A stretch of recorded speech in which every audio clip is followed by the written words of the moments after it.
Сәлем достар, бүгін денсаулыққа пайдалы, өте дәмді болып шығатын лимоннан варенье дайындайтын боламыз. Менімен бірге болыңыздар. Вареньеміз дайындау үшін бізге бәр жоғы 2 ингредиент қажет болады. Біріншісі лимон және де екіншісі құмшекер.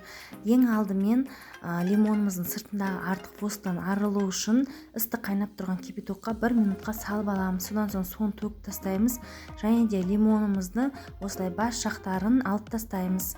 Ол бізге қажет болмайды және лимонды 4 бөлікке бөлеміз. Арасында дәнектері болса, ол дәнектердің бәрін міндетті түрде алып тастаймыз, себебі дәнектер ащы дәм береді. Ешқандай дәнек қалмағанын қадағалаңыздар.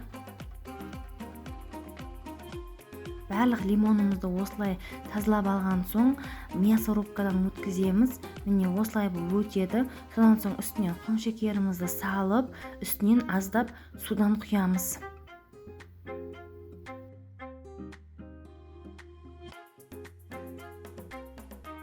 Сонан соң жақсылап барлығын араластырамыз және де орташа отқа қоямыз.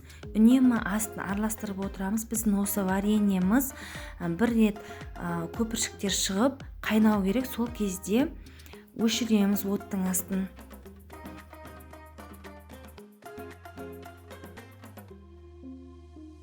Міне біздің вареньемізден көптеген көпіршіктер шығып қайнады. Енді оттың астын сөндіреміз.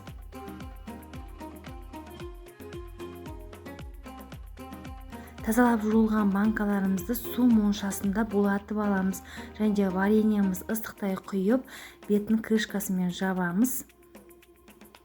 Лимоннан жасалған вареньенің адам денсаулығы үшін пайдасы зор. Көптеген созылмалы ауруларда және де тұмаумен ауырған кезде осы вареньені пайдалансаңыздар болады.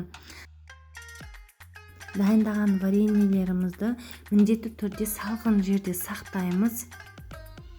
Мен көбіне осындай кішірек ыдыстарға құйып, холодильникте сақтаймын. Сіздер де холодильникте сақтасаңыздар болады. Вареньеміз дайын болды. Міне осындай болып шығады.